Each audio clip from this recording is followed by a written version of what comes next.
Some of you may have heard of the name Marcus Garvey, the United Negro Improvement Association.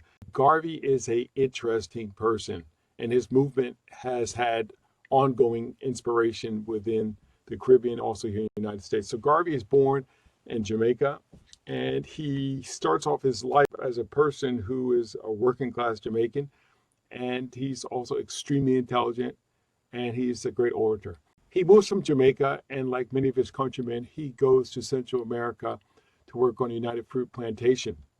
And from there, gets this vision of having this United Black Nationalist Organization. Now, I know the inspiration to that is he was a follower of Booker T. Washington. In research I was doing, I have letters in the Booker T. Washington papers in which Garvey hears that Booker T. Washington is coming to London at the time.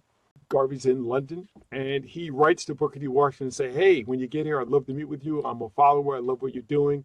I want to learn more about you and tell you about what we're doing here in the United Negro Improvement Association.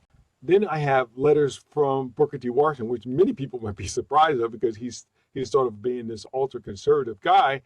But Booker T. Washington writes Garvey.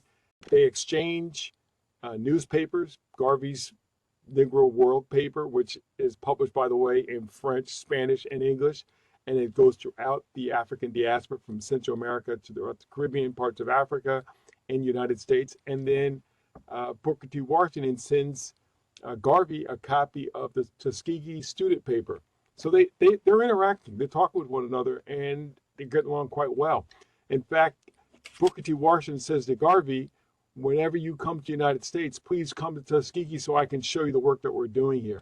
So Garvey is very much influenced by Booker T. Washington. And I want to talk about the food component because I'm a food historian. And that is that Garvey in United Negro Improvement Association, he eventually sets up a headquarters in Harlem, New York, the center of the Black world at that time in many ways. There are people there from the Caribbean, from parts of Latin America. There are people from all different parts of the United States, particularly the South, migrating in search of jobs between World War I and World War II. And Garvey goes and sets in place what he calls the Negro Factories Corporation. And in that corporation, he sets up bakeries, restaurants.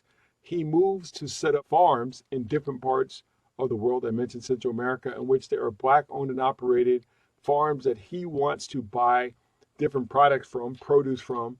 And then Garvey at this time, he purchases what becomes a failure, but he purchases a ship line known as the Black Star Line.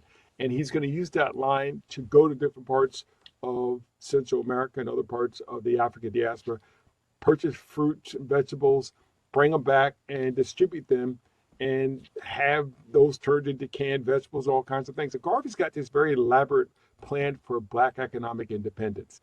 And it's through food is one of the ways he's doing it. So very much like Booker T. Washington, he wants his organization and the members in it to be totally self-sufficient in terms of providing a healthy food for themselves. And it's a part about the Garvey movement that very few people talk about. He did this not only in New York, Central America, I mentioned, but he also makes headway in the South. We know that there are Garvey farms in the state of North Carolina. We know there are Garvey farms in the state of Ohio and Garvey chapters in Virginia, Georgia, and other parts of the South. So this is a plan to provide economic independence for Black people during a very difficult time, not only during the Great Depression, but between 1898, after the Reconstruction period ends, in 1877, things become extremely rough for Black people. It's the height of lynching in the United States, and many Black people are turning inward for their own economic and political independence. And Garvey sees a key part of that independence in being able to provide for yourself in terms of food. So that's the Garvey movement. You can learn more about it. Check out stories I've done on this on my blog at fredopie.com. I've also published a number of books that talk about Garveyism and articles about Garveyism